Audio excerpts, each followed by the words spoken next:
दोस्तों, आलस्य को मनुष्य का सबसे बड़ा शत्रु माना जाता है। एक आलसी इंसान जीवन में कभी भी सफलता प्राप्त नहीं कर सकता है। यह कहानी आलस्य की बुरी आदतों को हटाने के लिए है।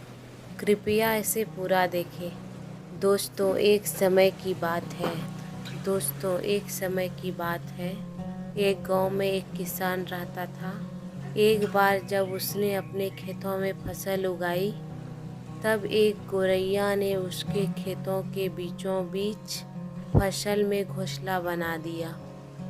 उसने अंडे भी दे दिए। बहुत जल्द उन अंडों से गौरैया के बच्चे भी बाहर आ गए और अपने माँ के साथ खुशी खुशी रहने लगे। गौरैया खाने की तलाश में रोज जंगल में जाती थी। एक दिन जब वह जंगल से वापस आई तो उसने देखा उसके बच्चे डरे हुए हैं। उसने पूछा, क्या हुआ बच्चों, तुम डरे हुए क्यों हो? बच्चों ने कहा, माँ, आज किसान आया था। उसने कहा अपने बेटे को कल फसल काटने के लिए खेतों पर भेजेगा। माँ, हम क्या करेंगे?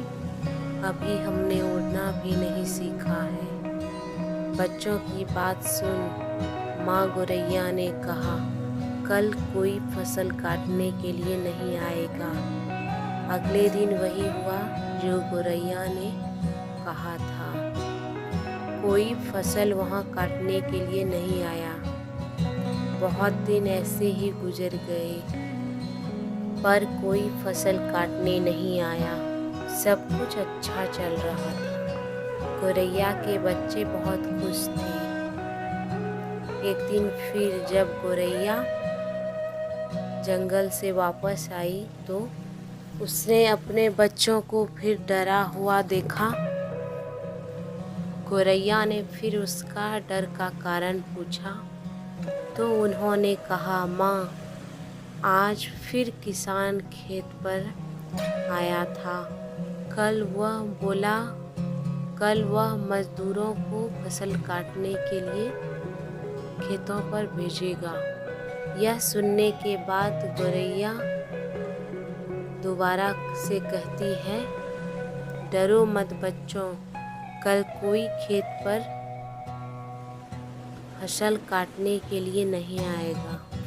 एक दिन फिर जब गौरैया जंगल से वापस आई तो बच्चों को डरी हुई देखा तो उसने डर का कारण अपने बच्चों से पूछा तो उसके बच्चों ने उनसे कहा, माँ, आज किसान फिर से खेतों में आया था।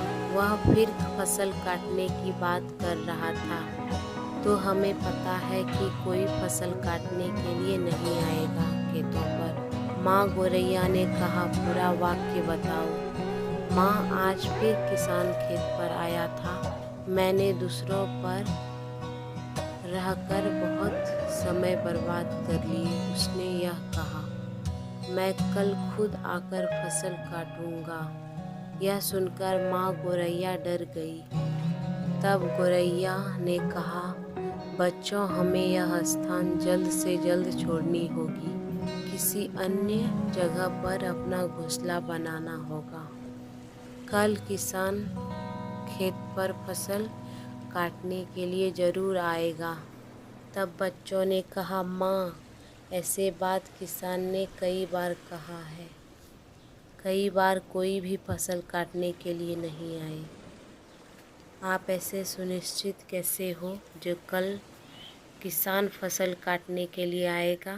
पहली बार किसान फसल कटाई के लिए अपने बेटे पर निर्भर था, माँ गौरैया ने कहा। दूसरी बार फसल कटाई के लिए किसान मजदूरों पर निर्भर था। और जब आप अपने कामों के लिए दूसरों पर निर्भर करते हो तो आपका काम कभी पूरा नहीं होता है। पर तीसरी बार उसने खुद फसल काटने का निर्णय लिया तो वह कल ज़रूर आएगा। उस समय तक बच्चे उड़ने के लायक हो गए थे। वह वहाँ से उड़ गए, किसी दूसरी जगह पर अपना घोंसला बना लिया।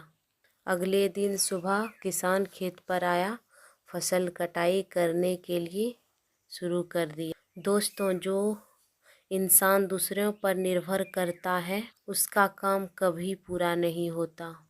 वास्तव में वह आलसी इंसान है। ऐसा इंसान समाज में बेइज्जत ही होता है। इसका यह मतलब नहीं जो हमें दूसरों की सहायता नहीं लेनी चाहिए। दूसरों से सहायता लेने में कोई बुराई नहीं है। दूसरों पर निर्भर हो जाना यह गलत है। अगर आप अपने कामों को अच्छी तरह और निश्चित समय में पूरा करते हैं तो उचित रहेगा कि उसे आप स्वयं ही करें। अपने कामों को स्वयं करने की आदत डालें। आपको स्वाभिमानी बनाती है। एक स्वाभिमानी मनुष्य का पूरा समाज इज्जत करता है। यह कहानी आपको स्वाभिमानी बनाने के लिए